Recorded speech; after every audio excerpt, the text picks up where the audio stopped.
ऐका आदित्य रानूबाई तुमची कहाणी. आटपाट नगर होतं. त्या नगरात एक ब्राह्मण होता. तो नित्य समिधा फूल दुर्वा आणायला रानात जात असे. तेथे नागकन्या देवकन्या वसा वसत होत्या. ब्राह्मणाने विचारले, काय ग बायांनो, कसला वसा वसता? तो म्हणाला, सांगा, तुला रे वसा कशाला हवा? उतशील मातशील, घेतला वसा टाकून देशील.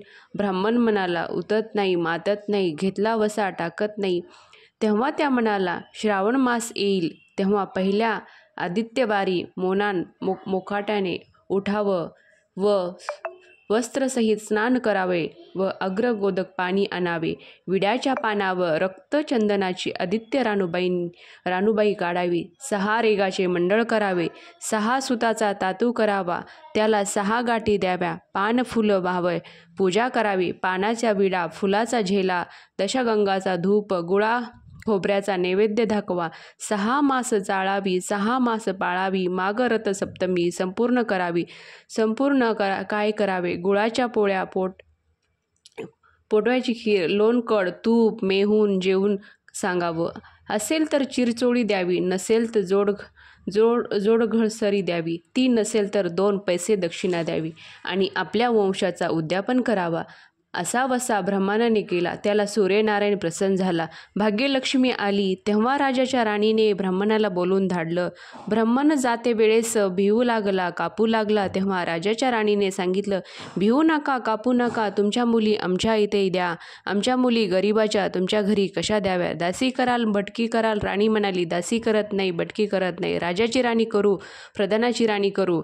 मार्गशीर्षाचा महिना आला. ब्राह्मणाने लगीन करून मुली दिल्या. एका राजाच्या घरी दिली, दुसरी प्रधानाच्या घरी दिली.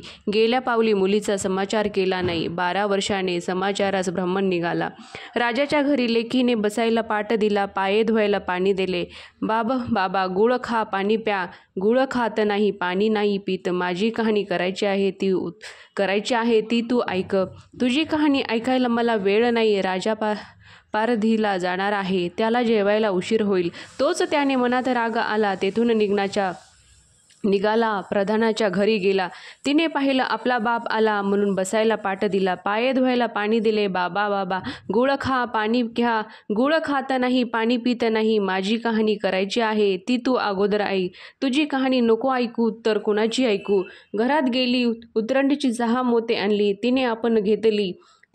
तिने बापाच्या हातात दिली. त्याने मनोभावाने कहाणी सांगितली. लेकीने चित्तभावाने ती ऐकली. नंतर जेवू खाऊन बाप आपल्या घरी आला. बायकोने विचारले, मुलीचा समाचार कसा आहे? जिनं कहाणी ऐकली नाही तिचे दारिद्र्याने पिडली, दुःखाने व्यापली. राजा मुलखावर निघून गेला. जिने कहाणी ऐकली होती ती भाग्याने नांदत आहे. तिकडे दरिद्री झाली होती. तिने आपल्या लेकाला सांगितली, मावशी घनघोर नांदत आहे. तिकडे जाऊन काही दिलं तर घेऊन ये. पहिल्या आदित्यवारी पहिला मुलगा उठला. तळ्याच्या पाळी जाऊन उभा राहिला.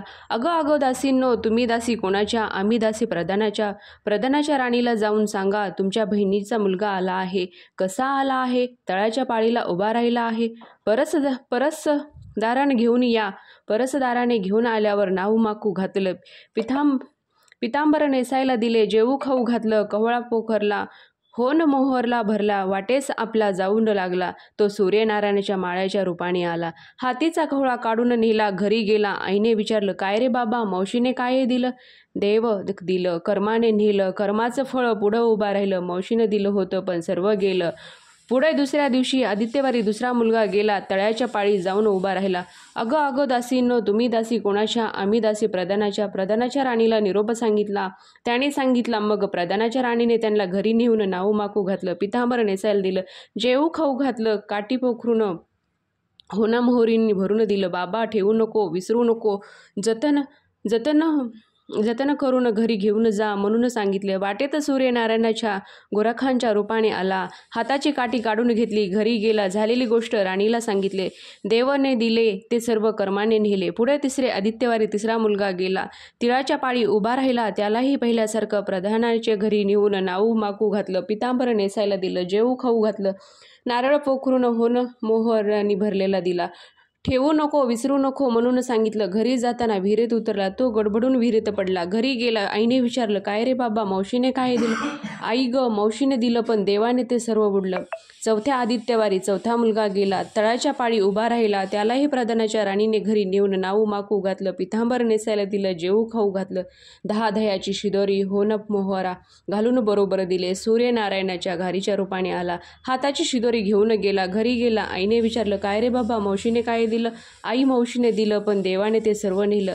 5व्या आदित्यवारी आपण उठली. तळाच्या पाळी उभी राहिली. दासीने तिचे रूप तिच्या बहिणीला सांगितलं. बहिणीने तिला परसदाराने घरी नेलं. नाऊ घातलं, माकू घातलं, पाटास बसायला दिला. प्रधानाची राणी आदित्यवाराची कहाणी करू लागली. काय वसा करतेस तू, मला सांग. बहीण म्हणाली, अगं अगं चांडाळणी, पापिनी, बापाची कहाणी ऐकली नाहीस म्हणून तुला दरिद्र आलं? राजाच्या राणीने विचारलं. याला बहिणीच्या घरी राहिली. श्रावणास आला. सांगितल्याप्रमाणे सूर्यनारायणाची पूजा केली. इकडे राजाला भाग्य आलं. राजाने बोलावून धाडलं. मावशी मावशी, तुला छत्र आलंच. चांबर आली, पाईक आली, परवर आली. मला रे पापणीला छत्र कुठली, चांबर कुठली, पाईक कुठली, परवर कुठे? बाहेर जाऊन दाराशी बघता तो राजा बोलवून आहे. बाहेर जाऊन दाराशी बघता तो राजा बोलावू आला. राजा आला तशी घरी जायला निघाली. एकमेकींना बहिणींनी आहेर केले. वाटेने जाऊ लागली. पहिल्याच मजले स्वयंपाक केला. राजाला वाटलं, मुलांना वाटलं, आपलं पान वाढून घेतलं. तो कहाणीची आठवण झाली. करा रे हा कार, पिठा रे डंगोरा, नगरात कोणी उपाशी आहे का, याचा शोध करा. तुझ्या बाईची कहाणी ऐकून मला काय फळ, माझं पोट भरलं पाहिजे, असं म्हणून तो राणीकडे आला. तशीच 6 मोते राणीने घेऊन तिला द्यायला दिली. 3 आपल्या हातात ठेवली. मनोभावाने कहाणी सांगितले. चित्तभावाने त्याने ऐकले. त्याची लाकडाची मोळी होती, ती सोन्याची झाली. तो म्हणाला, बाई बाई, कहाणी ऐकल्याचं एवढं फळ, मग वसा घेतल्याचं काय फळ? काय वसा आहे तो मला सांगा. तुला रे वसा कशाला हवा?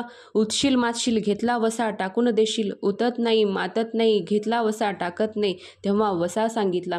पुढं दुसऱ्या मजलेस गेली. स्वयंपाक केला. राजाला वाटलं, मुलांना वाढलं, आपण पान वाढून घेतलं. तेव्हा कहाणीची आठवण झाली. करा रे हा कार, पिठा रे डंगोरा, नगरात कोणी उपाशी आहे का, याचा शोध करा. उपाशी नाही, काही नाही, माळ्याचा मळा पिकत नाही, विहिरीला पाणी लागत नाही, असा एक माळीनं चिठ्ठीने बसला आहे.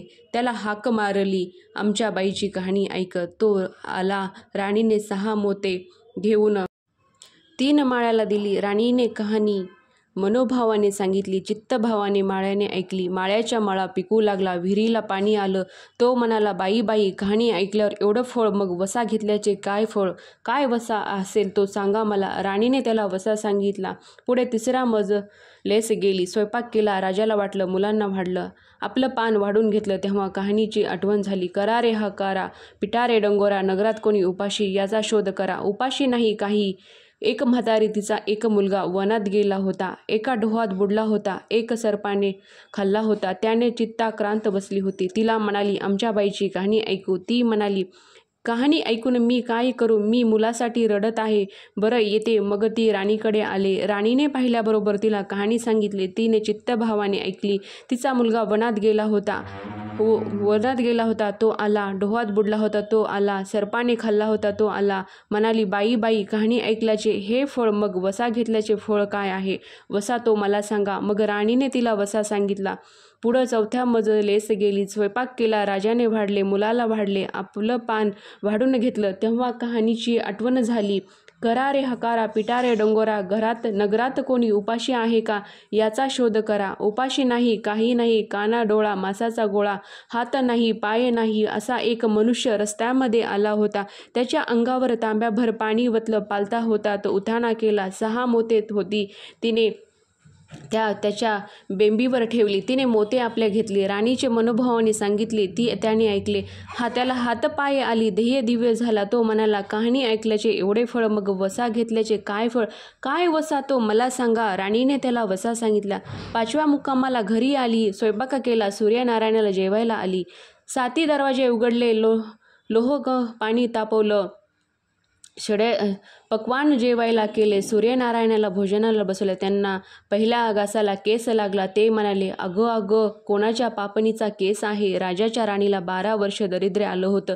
तिने आदित्यवारी वळचणी खाली बसून केस विचारले. काळ चावल डोईचा केस, वळचणीची काठी डाव्या खांद्यावरून वेशीबाहेर टाकून दे. राजाच्या राणीला सूर्यनारायणाचा कोप झाला. तसा कोणाला होऊ नये. ब्राह्मणाने मोळी वेखेला. राजाच्या राणीला, मळ्याला, म्हातारीला कोणा डोळा मासाचा गोळा. इतक्यांना जसा सूर्यनारायण प्रसन्न झाला तसा तुम्हा आम्हा सर्वांना हो. ही 60 उत्तराची कहाणा. 5 उत्तर संपूर्ण.